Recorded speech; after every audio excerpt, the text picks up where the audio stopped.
Hello, welcome to Heaven is Real. This is Emily. Today we are going to look at the NDEs of Barbara Wilcox. During her second NDE, she asked God a specific question, upon which God sent her to hell to teach her a lesson. She has also written a book called Running Like the Devil in My New Red Dress, a story of abuse and transformation. Link in the description. Between the ages of 3 and 5, I was sexually abused. During the abuse, a lady would come and speak to me. I could not see her physically, but I could sense her presence and hear her voice inside my head. She would tell me to listen to her and not pay attention to what was going on around me. I stared up at the ceiling, listening to her calm and caring voice. I loved when she would sing to me. I recall other times watching the scene unfold from the top of the ceiling or from inside the bedroom mirror. I know I shouldn't have been able to see what was happening because I was lying underneath my abuser. I now understand I was having out-of-body experiences. When I was in 7th grade, my mother felt I had become too old to have an imaginary friend. He wasn't imaginary to me because I could see him very clearly. He wore an old-fashioned hat, suspenders, which held up his pants, and shoes that tied. He was all gray in color. We communicated telepathically, laughed, played, and told stories. He was my best friend in the whole world. We lived near a government facility where they tested jets. One day, some jets flew low overhead. The sound of the jets really scared me, and I went running outside with my imaginary friend beside me. My dad explained to me why the jets were flying so low. Satisfied with his answer, I slowly walked away. My friend told me to stop and look up at the sky. He then asked, "What do you see?" I told him I saw a blue sky with white clouds and yellow sunshine. He waved his hand and replied, "Look again." This time I saw a beautiful place with trees and flowers. The colors were bright, clear, and brilliant. I'd never seen colors like this before. It was as if there wasn't any pollution. All the colors of the rainbow were pure with clarity. Then my friend waved his hand once again. This vision suddenly disappeared, and a new one began. It showed black smoke, torn down buildings, jets flying overhead, and destruction. It was the complete opposite of the first vision. My friend told me we had a choice here on Earth. We could love one another and make the first vision with the beautiful colors come true, or we could hate each other, and the second vision of destroying the Earth would come true. The choice was all ours. I told my mother what my friend had shown me. My mother didn't like my friend and told me he was the devil and that I had to send him away. After much conversation, I did as I was told. After I grew up, I realized my mother was raised to fear God. She didn't understand that my friend was teaching me about good and evil. When my dad died in 2010, I found a photo of his father. It was at that time I discovered my imaginary friend was my grandfather. In the photo he had on an old farmer's hat, suspenders holding up his pants and shoes that tied. I also found his death certificate, which said he died 4 months before I was born. My grandmother would often tell me how much I reminded her of my grandfather. Grandma and I were very close throughout my life. A secret Grandma made me promise never to tell anyone was that she and I could communicate telepathically. I kept our secret until after she died. Near-death experience, age 12. At age 12, I was allowed to go swimming alone in our pond.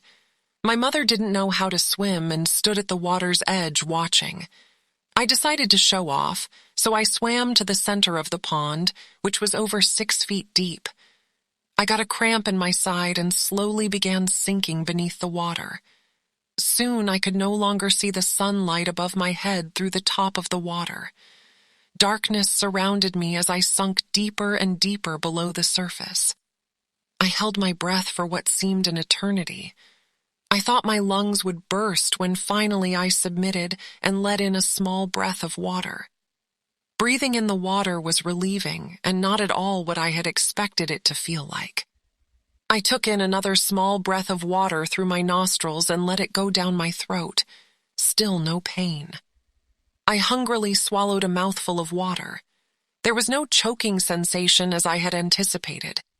Instead, it felt relieving as the water went down my throat.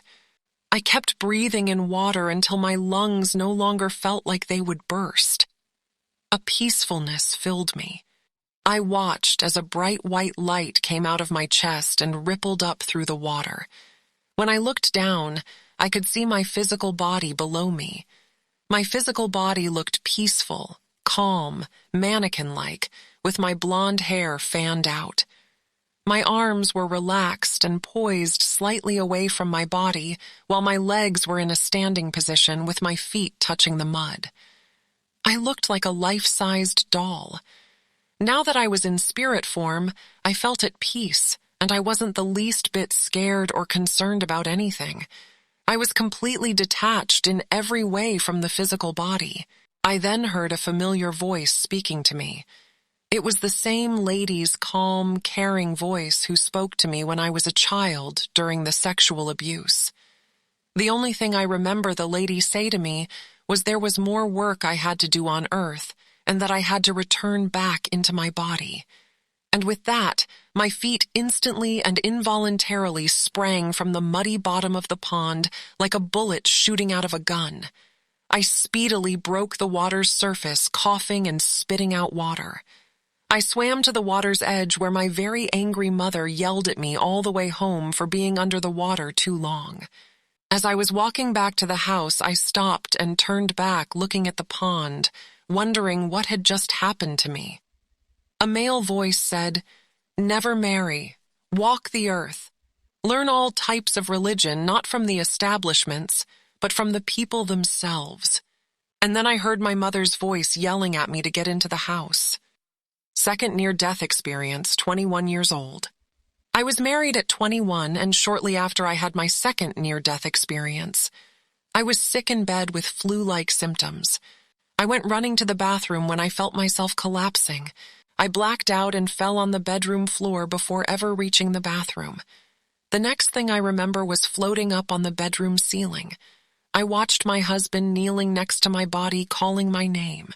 "Barb! Barb!" he called to me. I answered him back, "Up here, I'm up here. Look up at the ceiling." I couldn't understand why he couldn't hear me. I finally became tired and frustrated of trying to communicate with him and began looking around the bedroom. Nothing seemed out of place. The bed, lamp, and all the furniture was exactly where it was supposed to be. Then suddenly, I noticed a round, circular, swirling motion near my right side up on the ceiling. I was curious, so I floated towards the movement and entered into it. I came out on the other side into a tiny waiting room that only one person could fit into.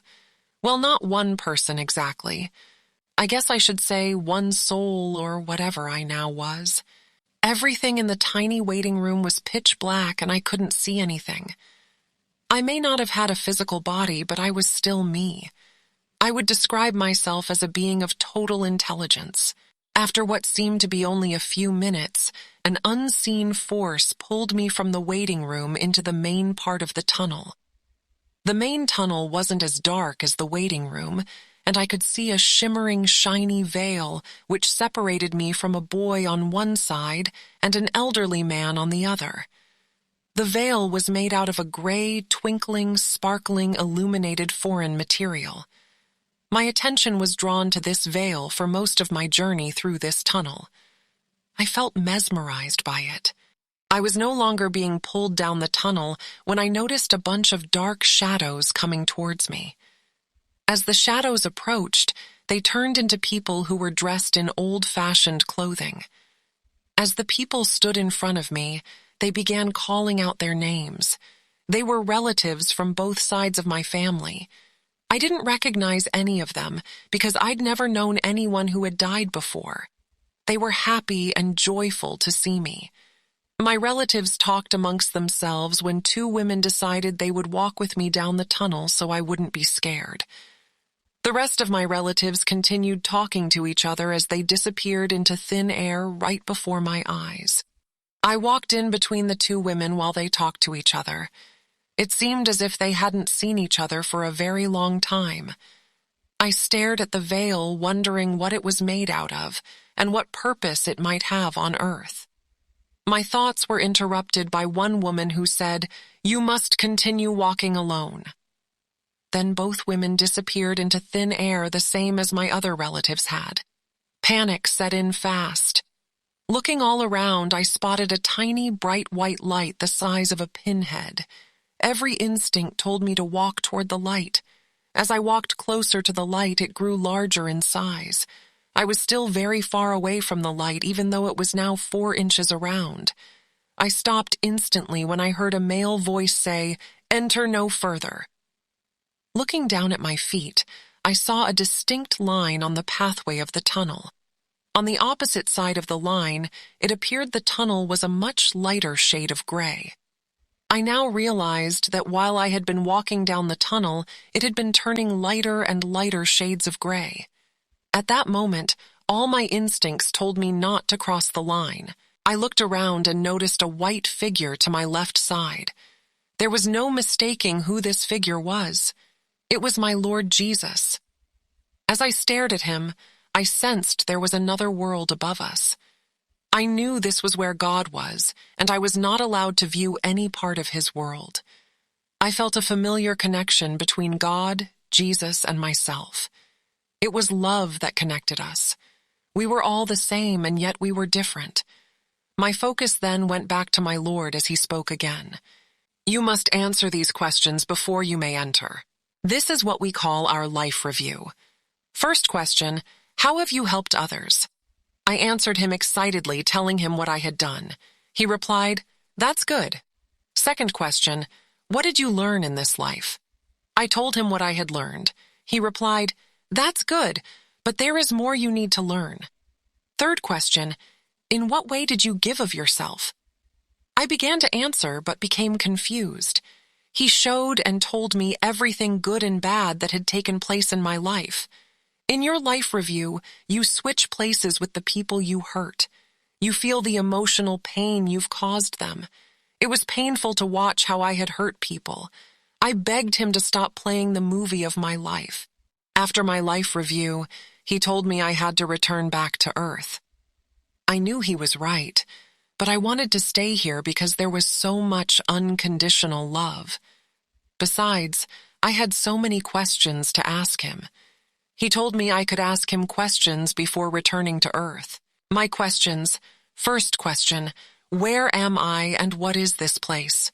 Reply: at first I thought he was speaking in a foreign language. I said, "God, please, I am a simple person. Put it in simple words." He then replied, "Think of this as the tunnel of grays, dark to light, heaven to hell. All the different shades of gray are the in-between worlds. If you took a stack of CDs and piled them from the floor, dark, to the ceiling, light, this would represent the tunnel I was now in." God showed me a panorama view of the tunnel. Second question, how far away was the earth from the floor? Reply, about 12 inches. Third question, if I decided not to go back to Earth, where would I go? Reply, about 24 inches from the ceiling. Fourth question, what would it be like if I decided to stay? Reply, there are no words to describe. Fifth question, could I see hell? Reply, I went speeding down the tunnel and landed on a tiny pedestal with 2 giant angels on each side of me. Even though I couldn't see the angels' wings, I knew they were special and sent to protect me. When I first looked around me, I couldn't see anything. As my eyes adjusted to the dark, I saw human and demonic figures below me. There were different levels with different types of torture going on. I saw Satan hiding in the back telling his minions what to do. When Satan and I eyed each other, he ordered his minions to get me.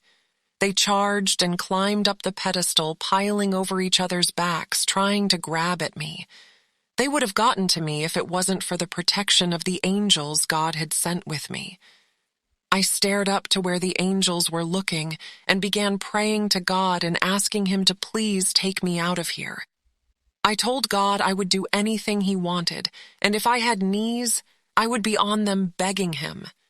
God left me on that pedestal for a few more seconds to teach me a lesson, and believe me, I learned my lesson. I never want to see hell again. Sixth question, would you show me more? Reply, God showed me some of the worlds off of the Tunnel of Grays. The highest in elevation he called the twinkle lights. They are tiny dots of light that twinkle like stars. Underneath that world is the sparkle lights. These are larger dots and sparkle like diamonds. Another world was called the white souls. They look like fluffy white clouds. One world I named the living world because when I looked into the doorway, it resembled the earth. It had trees, flowers, and grass. Everything in this world glowed. It was as if there was fiber optic lighting that made the colors come alive. These colors were the same colors my grandfather had shown me when I was a child. The colors were pure and bright with crystal clarity.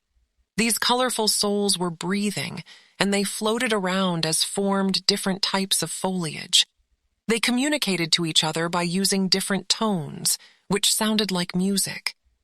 It took billions of souls to make up one small petal on a flower. I learned any soul may come out of their world to help us by using the Tunnel of Grays if we call upon them or pray to them. Next, God showed me what my future would be like after I returned back to Earth. I was in awe. I didn't believe someone like me would become so special. Then he replied, "You will remember nothing after you return to Earth." I said, "God, that's not fair. There should be a purpose for my coming here." He said, "After you have lived an experience on Earth, you will remember seeing it here first." With a swooshing and a sucking sound, I was back inside my body. Before I even opened my eyes, I could hear my husband still calling my name. When I opened my eyes, my husband was on his knees, still at my side. I told him everything was going to be all right and not to worry. After having this near-death experience, God would ask me to go on assignments for him. At first, my assignments were easy to do, but as the years went by, they became harder and harder. But this is another story.